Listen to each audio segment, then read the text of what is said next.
ouve as minhas palavras e as pratica, ele diz, eu vos mostrarei a quem é semelhante. Só dar uma pausa aqui para nós entender. Primeiro ele fala bem assim, por que vocês me chamam de Senhor? Vocês declaram com as suas palavras que eu sou o Senhor da vida de vocês. Mas vocês não fazem aquilo que eu vos mando fazer. 6:46. Isso aqui, irmão, é um decreto para cada um de nós. Eu só posso chamar Deus de Senhor quando eu aprendo a obedecer a sua palavra e também os seus mandamentos. Amém, Deus. O rei Davi, no Salmo 23, ele fala bem assim, o Senhor é o meu pastor e nada me faltará. Por que Davi falava e chamava Deus de Senhor? Porque uma certa vez Deus, ele passeou por todas as 12 tribos de Israel e ele foi até a tribo de Judá, na cidade de Belém, na casa de Jessé, e ele encontrou 8 filhos de Jessé. E naquele momento ele chamou todos os filhos e apenas um único dos 8 foram aprovados. Sabe por quê? Porque ele disse, esse faz a minha vontade e ele é homem segundo o meu coração. Entenda uma coisa, pessoal, frequentar a igreja e dizer que crê em Deus não é fazer a vontade de Deus. Fazer a vontade de Deus é quando você passa a ter temor dentro do seu coração e evitar o máximo de fazer algo que desagrada o nosso Pai Celestial. Verdade. Nós somos tricotomos, nós somos um espírito que temos uma alma e que habitamos dentro de um corpo. E esse corpo aqui, humanamente falando, irmão, ele é tendencioso às coisas pecaminosas. É por isso que a Bíblia fala, irmão, que o nosso corpo ele é corruptível. Ele corrompe a nossa vida com Deus. Então o que é que nós temos que fazer? Quando nos tornamos ouvintes da palavra de Deus, o próximo passo é nos esforçarmos para sermos praticantes dela. Deus falou conosco algo, a palavra bateu de uma maneira que agora eu olho e digo, olha, eu tenho que obedecer o que Deus está falando ao meu coração. Se eu não fizer isso, não vai adiantar, irmãos. Eu creio em Deus, eu frequentar a igreja, eu me batizar nas águas, eu ser dizimista, eu ser ofertante, eu posso ser o que for. Mas se eu não obedeço a palavra de Deus, se eu não coloco em prática aquilo que Deus está falando ao meu coração, a minha vida com Deus ela é vã, ela não tem sentido, ela não tem prazer nenhuma. Deus vê que a minha vida é sem significado. No versículo 48 ele diz, é semelhante a um homem que edificando uma casa, cavou, abriu uma profunda vala e lançou o alicerce sobre a rocha. E vindo a enchente, arrojou-se o rio contra aquela casa e não a pôde abalar, por ter sido bem construída.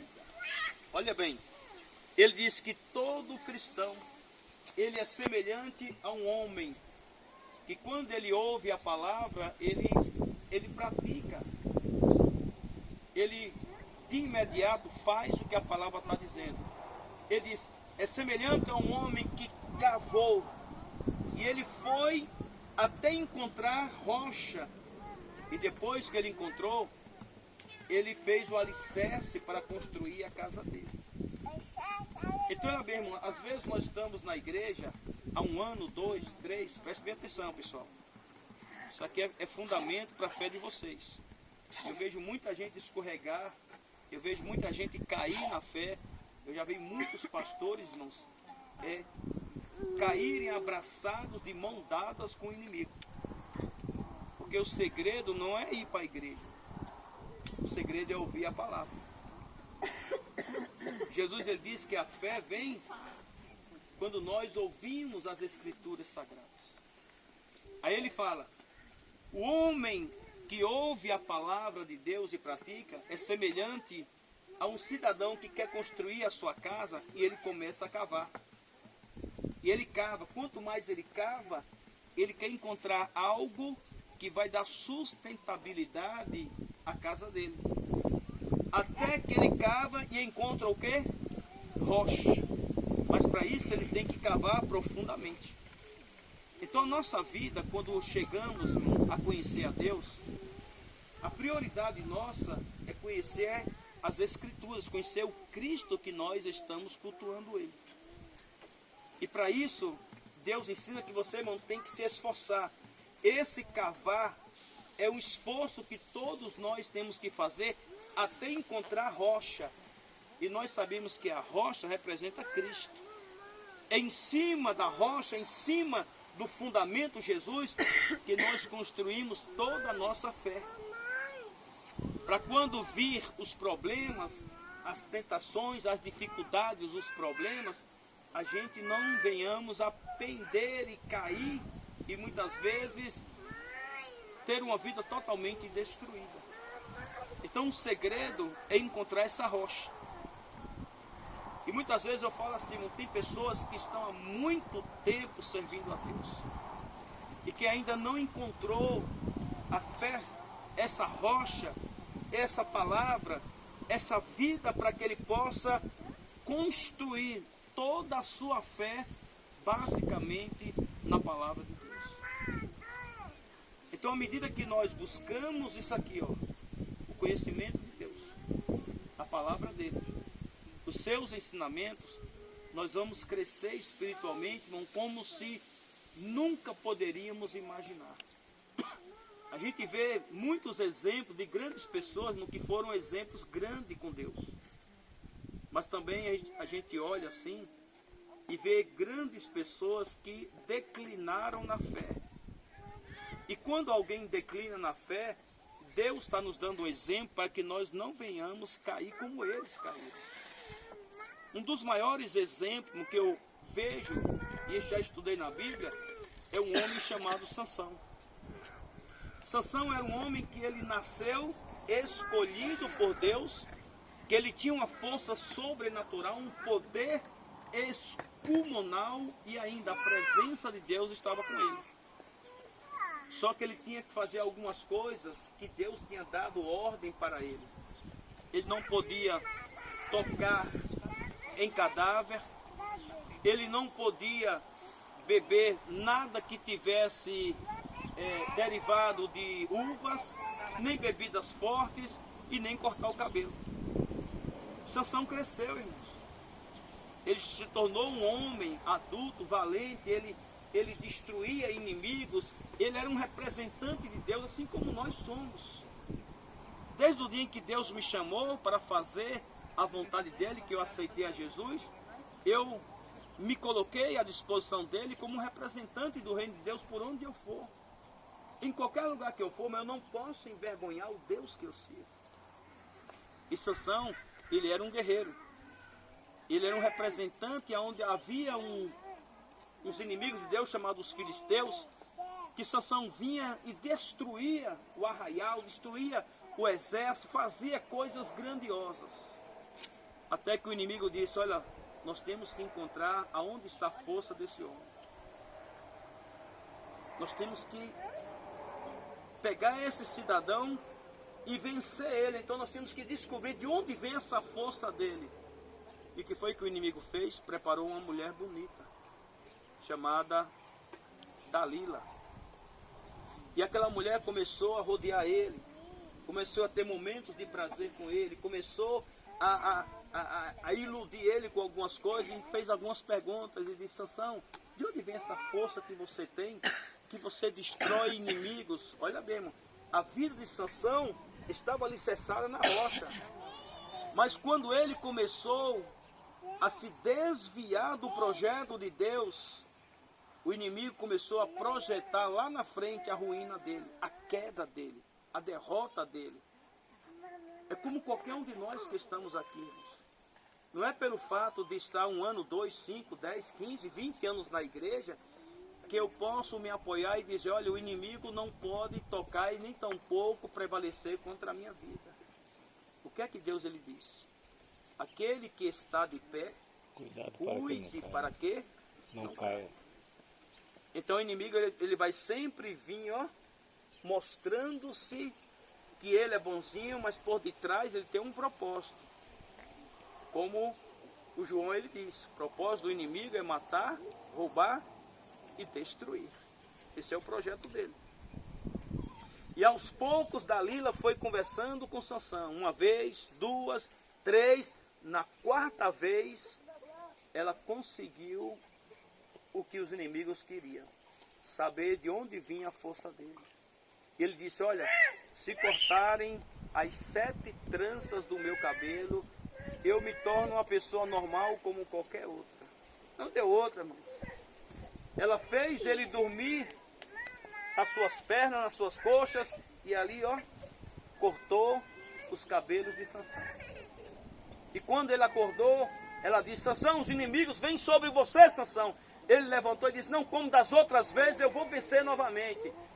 Só que a Bíblia diz assim, e o Espírito de Deus tinha se afastado de Sansão. Depois, irmão, que o Espírito Santo se afasta de qualquer ser humano, ele perde temor, ele já não teme mais a Deus. O pecado para ele já se torna uma coisa normal. 1 vez, 2, 3, 4, 5, 10, já se torna algo normal. Sabe por quê? Porque já não existe mais temor de Deus. E enquanto nós ainda temos o Espírito da verdade habitando em nós, vivenciando a nossa vida diariamente, essa comunhão com a rocha, que é a palavra, que é Jesus, irmão, nós não podemos perder de modo algum esse temor que Deus tem colocado no coração de cada um de nós. Quando descobriram que a força de Sansão já não existia mais, os inimigos vieram, sabe o que eles fizeram? Acorrentaram Sansão, amarraram ele todo e depois vazaram os seus 2 olhos. Cegaram os olhos de Sansão. Aquele homem que estava plantado na rocha, que era um herói da nação de Israel. Sansão, que era um valente indestrutível, agora estava amarrado e cego. E ainda pegaram ele e colocaram ele entre correntes, empurrando uma grande pedra. Aquele herói de Deus agora estava envergonhado, como muitos cristãos, irmãos. Homens e mulheres que Deus levantou para serem grandes valentes, grandes heróis da fé. E porque não vigiaram, porque não temeram a Deus, brincaram com o pecado, hoje se tornaram, sabe o quê? Brinquedo nas mãos do adversário. É por isso que a Bíblia fala para nós, irmãos, que nós temos que estar atentos e alertas. Porque o diabo, nosso adversário, ele anda em nosso derredor, bramando como leão, procurando quem pode destruir. Se nós estamos ouvindo a voz de Deus, a palavra do Senhor, o que é que cabe a nós? Mantermos este coração, irmão, temente a Deus. Você sabia, irmão, que o maior inimigo do homem não é o diabo. O maior inimigo do homem é ele próprio. Enquanto ele não se vencer os prazeres que ele carrega, vencer os pensamentos maldosos que estão na cabeça dele, enquanto o homem não limpar o coração sujo que ele tem, enquanto o homem não lavar a boca e evitar de proferir determinadas palavras que saem da boca dele, irmãos, esse próprio homem que ele tem irá se tornar o seu maior inimigo e o maior adversário. E aí chegou um período, irmão, que o Sansão estava cego dos 2 olhos, amarrados e empurrando uma corda.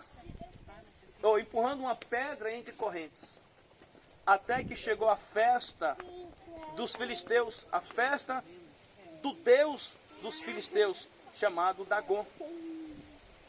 E aí havia um lugar cheio de pessoas, e alguém disse: olha, chama Sansão, o herói de Deus, traz ele para cá para que nós possamos nos divertir com ele. Alguém que um dia causava medo no arraial dos filisteus, hoje estava sendo um boneco de brincadeira dentro do templo de Dagom, o deus dos filisteus. E aí o pessoal vieram, trouxeram ele amarrado, cego, com uma faixa nos olhos, um puxava para um lado, puxava para outro, todo mundo dando risada, e aquele que nasceu para ser um exemplo para a glória de Deus, hoje era um bonequinho, um fantoche nas mãos do adversário. A advertência para nós hoje é o seguinte, irmãos: nós temos que cavar até encontrar a rocha. Nós temos que cavar até encontrar a palavra revelada. E quando nós encontrarmos esta palavra, nós iremos construir a nossa fé dentro de tudo que Deus tem nos ensinado. Nós vamos crescer, irmão. Vamos nos tornar um grande edifício. Mas o que mantém esse edifício em pé é o bom fundamento que ele vai ter. Você pode ter daqui a 6, 7 anos, mas você tem 4 anos, daqui a mais 6 anos, 10 anos na presença de Deus. Mas o que vai fazer você se manter firme é o alicerce que você tem em Cristo Jesus. Não é tempo de igreja. Ah, porque eu estou há 10 anos na igreja. Você pode ter 10 anos de igreja, mas não tem alicerce. Não tem uma vida com Cristo. Como eu citei aqui, ó. Por que vocês me chamam de Senhor e não fazem o que eu vos mando? Não adianta eu chamar Deus de Senhor ou dizer que Ele é o Deus da minha vida se eu não faço aquilo que Ele me manda fazer. Se eu não me coloco em uma vida de obediência a Deus. Quando eu tenho uma oportunidade de ouvir a Deus, às vezes eu não ouço. É como se Deus não tivesse valor para mim. Às vezes eu dou mais atenção ao meu celular, aquele aparelho que eu fico praticamente o dia todo com ele, do que muitas vezes quando Deus está falando comigo. Então, aonde está o meu alicerce? Na palavra ou nas coisas supérfluas que têm se apresentado no nosso meio? Quanto tempo eu gasto com Deus? Eu fiz um propósito com a pastora El, eu estava falando ontem na igreja, irmãos. Tem um Salmo 119, 164, que diz assim: 7 vezes eu te louvo no dia. O salmista falando para Deus. Aí nós colocamos um propósito: pastora, vamos fazer 7 orações durante uma semana. 6 da manhã, a nossa primeira oração. Depois 8, 10, meio-dia, 2 da tarde, depois 4 da tarde e às 18 horas nós finalizávamos. E colocávamos o relógio de 2 em 2 horas. 5 minutos antes o alarme tocava, está na hora de orar. Nós sentávamos frente ao outro, pegava a Bíblia, fazia uma leitura e depois orava ao Senhor a palavra que Deus falou conosco. Durante uma semana, nós fizemos 49 orações. 7 vezes 7, 49. Uma semana tem 7 dias, 7 orações diárias. Então 7 vezes 7, 49. Isso trouxe algo assim, grandiosos para nossas vidas. A ponto de nós falarmos assim, ó, vamos fazer mais vezes. Vamos sentar mais vezes. Vamos assumir compromisso de poder alicerçar a nossa vida, sabe onde? Aqui. Na palavra de Deus. Senta aí, filha, senta aí. Senta aí.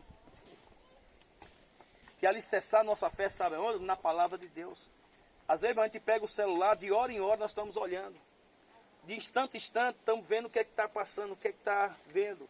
Quando muitas vezes nós devemos aprender a fazer propósitos com o Pai. Quantas vezes lemos a Bíblia? Quantas vezes oramos? Quantas vezes nós acordamos para orar ao Senhor na madrugada? Quantas vezes nós jejuamos na semana? Porque se o nosso objetivo é ter uma vida plantada em Deus, porque os dias maus estão se aproximando. A gente estava vendo, irmãos, a abertura das Olimpíadas ontem. Você vê ali, irmãos, trevas puras, demônios puros. É um evento que era invocações de entidades para tudo que é lado. Para quem tem um mundo espiritual, irmão, a sua vista estava enxergando que tudo aquilo ali já é uma preparação para quê? Para o anticristo que está se aproximando. Ele está chegando. E tem gente dentro da igreja que ao invés de estar pronto e preparado, eles estão de braços cruzados, achando que nada disso vai acontecer. Em Gênesis fala que a época de Noé foi uma das piores épocas que existiram naquele tempo. Nós estamos vivendo uma época pior do que a de Noé. Nós estamos vivendo uma época pior do que Sodoma e Gomorra. E aí a Bíblia fala que o Noé, ele começou a pregar e dizer que Deus iria destruir o mundo com águas. Ninguém acreditou. As únicas pessoas que deram crédito a Noé, sabe quem foi? Os 3 filhos, a esposa e as suas noras. Somente eles. Apenas 8 pessoas creram na palavra que Noé falou. Nós estamos pregando dizendo, olha, abre os olhos, Jesus está voltando. Aquele que peca, deixe de pecar. Aquele que mente, deixe de mentir. Aquele que está errando, deixe de errar. Aquele que está brincando de ser cristão, coloque a vida no altar, porque Jesus está voltando. E por mais, irmão, que nós, pastores, estamos tendo essa oportunidade aqui, vocês estão tendo uma oportunidade que nem muitas pessoas estão tendo, de sentar, de ouvir uma palavra, um conselho, uma orientação. Tem pessoas que estão desprezando as Escrituras. Então chegou na época de Noé, Deus falou, Noé, entra na arca. A arca já está preparada, entra. Agora interessante, irmão, a arca está ali, dá um exemplo. E os animais passando, ó. E todos indo em direção da arca. Casais de animais indo em direção da arca e o povo. Os animais são mais obedientes do que o povo. Você sabia disso, não? Como é que 2 cobras, irmãos? Como é que Deus deu ordem à cobra? Ó, entra lá na arca. E 2 cobras vai direitinho e entrava na arca. Como é que um leão e uma leoa, os 2 juntos, entraram na arca? E Noé pregou 120 anos para o povo e o povo não deu ouvidos. É mesmo. Chegou um momento que Deus falou, olha, fecha a arca por dentro. E aí Noé pegou a porta, fechou, travou ela. E a Bíblia diz que Deus fechou ela por fora. A arca ficou lá 7 dias. E o povo passava e gritava, ei, cadê a chuva? Você não disse que ia chover, que o mundo ia se acabar? Cadê a chuva? 7 dias. No 7º dia, os primeiros pingos de chuva começaram a cair. A palavra diz que foram 40 dias e 40 noites. Não ficou uma alma vivente sobre a face da terra. Todos morreram, sabe por quê, irmão? Porque assim como Deus é bom, Deus também, Ele é justo. Se não quer ouvir a Ele, se não quer dar atenção à palavra dEle, um dia a justiça dEle vai chegar. E quando a justiça de Deus ela chega pesada, ela não chega para brincar, ela chega para fazer a diferença. Pessoas que estão dentro da igreja, irmão, vivendo de qualquer jeito, de qualquer maneira, sem ter o cuidado de olhar para o amanhã que Deus está preparando para a vida deles e achando que o mundo é só isso aqui, irmão. Existe algo muito maior do que nós podemos imaginar. Todos morreram. Jesus diz assim, ó, no livro de João, no capítulo 10, no versículo 9. Jesus diz, eu sou a porta. Se alguém entrar por mim, salvar-se-á. Então o que é que Deus está dizendo? A porta da salvação, ela está aberta ainda. Ela ainda está aberta. Mas vai chegar um dia que essa porta vai fechar. E que muitas pessoas vão querer bater, querendo entrar, e não haverá mais oportunidade para o povo. Porque a oportunidade é essa agora. É de nós abrirmos o coração E não somente dizer assim, eu aceito a Jesus, mas de tomar decisões que mudará a nossa história para todo sempre. Não é só uma mudança de frequentar a igreja, mas uma mudança de comportamento, de atitude, de maneira de viver, de ser, de falar, de tudo. O nosso bom testemunho ele tem que ser brotado em tudo que é lugar, por onde nós passarmos. As pessoas têm que dizer, olha, aquele cara ali é um homem de Deus. Olha, naquela casinha ali, ó, tem uma mulher de Deus que mora ali. Naquela casa ali, ó, lá na casa de fulano, depois da casa de São Antônio, tem uma mulher tem um casal que é de Deus. É isso que o povo precisa ouvir de nós, irmãos. Não é mais um, não, é um diferente, é uma pessoa diferenciada. A palavra fala, irmão, que tinha um profeta chamado Eliseu. E ele saía de cidade em cidade fazendo a obra de Deus. E tinha uma mulher, uma sunamita, que ela estava sentada com o seu marido, e o Eliseu passou. E ela falou assim para ele, ó, tá vendo aquele rapaz ali, ó? Aquele que sempre passa por nós, aquele nome dele é Eliseu. Aquele homem é um santo homem de Deus. Aquele homem ali é diferente. Quantas pessoas podem olhar para nós e falar isso? Quantas pessoas podem dizer assim, olha, eu quero ser igual fulano de tal é. Eu quero ser cristão como Beltrano é. No mesmo lugar de novo. É. Eu quero andar, irmãos, como aquela moça anda. Eu quero servir a Deus como aquele Senhor serve. Não é simplesmente, pessoal, não é pegar uma Bíblia e colocar debaixo do braço e ir para uma igreja no domingo. E quando chegar na igreja na segunda-feira, está vendo tudo errado. Não é esse exemplo que nós temos que dar.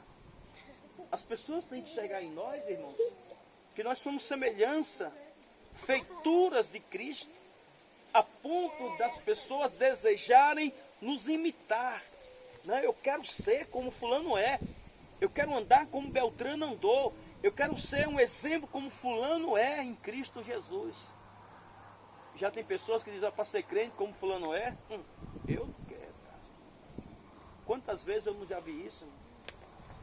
Quantas vezes eu já vi pessoas bater na porta e dizer, ó, ser crente fofoqueiro como aquele ali é, que dá conta da vida de todo mundo, ó, eu não quero não. Mas como também existe esse tipo de gente que não é exemplo para o reino de Deus, pode ter certeza que existem pessoas que são exemplo para o reino de Deus. E é essas pessoas que nós temos que enxergar. São essas pessoas que nós temos que procurarmos ser exemplos como eles são. Sabe para quê? Para que nós possamos ganhar esse povoado. Se aqui dentro vão levantar um único homem de Deus, não precisa muito não, apenas um único homem exemplar dentro deste lugar, isso aqui tudinho vai se tornar de Deus. Não precisa outra coisa. Deus só faz diferença, irmãos, quando Ele acha um justo habitando no lugar. E se esse justo sair passeando, irmão, falando de Jesus para todas as casas, orando em nome de Jesus, declarando que o Senhor é o Todo-Poderoso, as pessoas vão ver nele algo diferenciado. E vai dizer, olha, eu quero ser igual esse homem é. Eu quero servir a Deus do jeito que esse homem serve, do jeito que essa mulher serve. Então, é desta maneira. Eu lembro, eu já contei isso aqui em alguns lugares. Eu cheguei numa cidade chamada Paulo Afonso.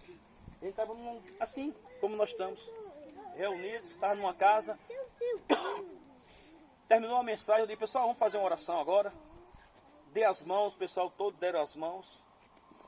E eu falei, fecha os olhos, vamos fazer uma oração agora. Todos fecharam os olhos, eu comecei a orar. Pai, em nome de Jesus, derrame da tua bênção, do teu poder se manifesta. O Senhor repreende todo o mal, vai fazendo isso, vai quebrando toda a maldição. E de uma hora, irmão, manifestou um espírito imundo, uma das mulheres que morava dentro da casa lá, que me chamou para fazer o culto. Essa mulher, irmão, gritava, esperneava e tudo.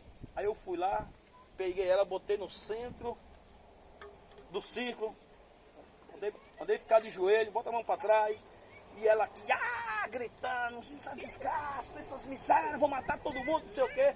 Aí eu falei bem assim, vem aqui. Como foi que você entrou na vida dela?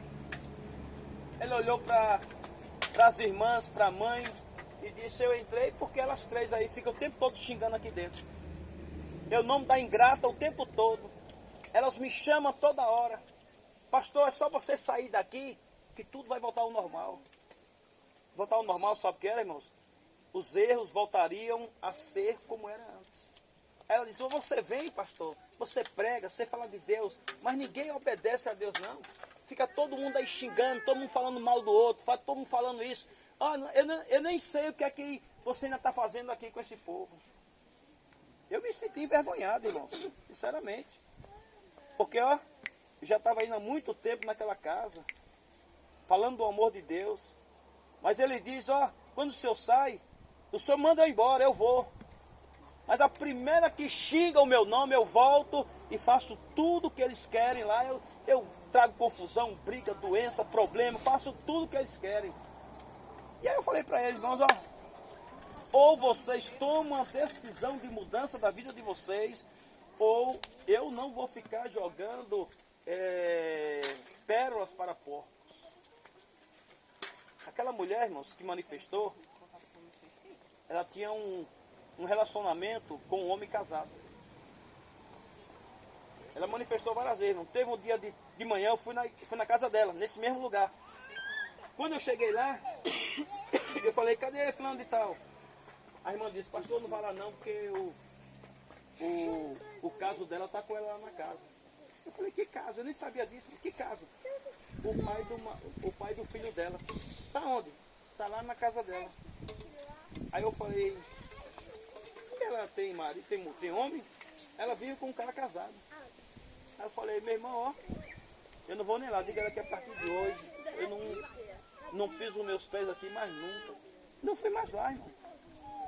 Porque, é como eu falei assim, se nós não fundamentarmos a nossa fé em Deus, irmãos, a gente está jogando a nossa vida no inferno. A gente está brincando com fogo, porque, irmão, a Bíblia fala que Deus é fogo consumidor. Ou nós levamos Deus a sério, irmãos, ou vivemos uma vida de piedade com Deus, ou simplesmente não devemos brincar com a vida cristã. Eu fui ladrão, eu fui vagabundo, fui maconheiro, eu fui cachaceiro, andei na farra, andei em tudo que você possa imaginar. Mas um dia em que eu entreguei a minha vida para Deus, eu falei, ó, tchau mundo e os prazeres do mundo. A partir de hoje eu quero servir a Deus. E tudo que eu fazia de errado, eu deixei. Eu falo, Deus, olha, eu errei muito, perdoe pelos erros que eu cometi, mas desde 1999, irmãos, desde o dia 18 de abril de 1999, que eu entreguei a minha vida para Deus, tudo isso que eu citei para você, eu deixei de praticar. Quando foi no dia 30 de setembro do ano de 2000, esse espírito de Sansão, que fortalecia ele, se apoderou de mim, eu comecei a falar línguas estranhas, e eu falei, Deus, me dê sabedoria para que eu possa aprender a pregar a sua palavra e o Senhor me levar para onde o Senhor quiser. Deus me tirou lá do sertão de Juazeiro, a mais de 1.200 quilômetros daqui, irmão, de Guanabi. E eu já rodei tudo que é lugar, irmão, falando de Jesus. Estamos parados aqui hoje. Se você perguntar assim, pastor, qual é o seu destino amanhã? Eu não sei, irmãos. Porque quando eu me entreguei para Deus, eu falei, Deus, eu quero ser um exemplo para o Senhor, por onde o Senhor me levar. Seja aqui, ali ou acolá. Mas onde eu pisar a planta dos meus pés, eu quero ser exemplo de um homem de Deus. Não uma pessoa que brinca com Deus, irmão. Não uma pessoa que está na igreja vivendo de qualquer maneira. Não uma pessoa dentro da igreja vivendo uma vida que não agrada a Deus. Então, como a Bíblia fala, meus irmãos, se o meu alicerce é Jesus, mundo, tchau. Eu não tenho mais prazer em você. Eu não tenho prazer mais nas coisas do mundo, irmãos. Nas festas que o mundo prepara para mim, essas festas que o mundo prepara, para mim não tem prazer nenhum. Porque o meu prazer hoje é Cristo. Foi Ele que me tirou de lá. Eu estava numa festa de carnaval, o Bruno era criança, tinha 2 anos de idade, eu estava com ele nas costas. A pastora na época estava do meu lado, a gente chegou na avenida, na cidade de Juazeiro. Isso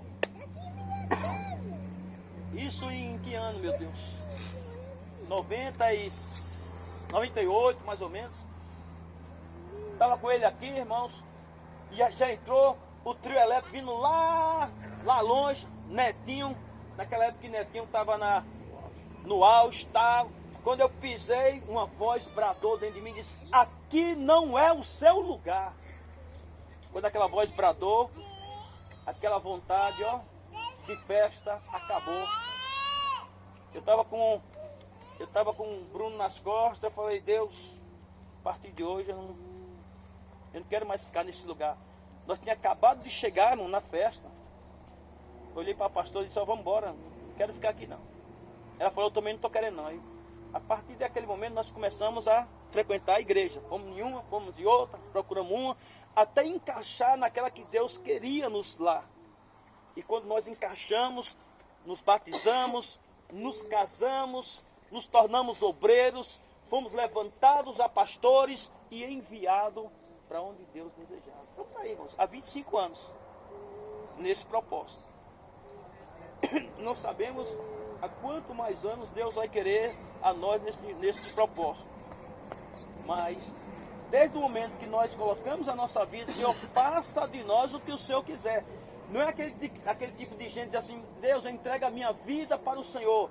Mas quando Deus disse: eu quero uma mudança na sua vida, eu quero que você seja desse jeito, a pessoa não está disposta a mudar para agradar a Deus.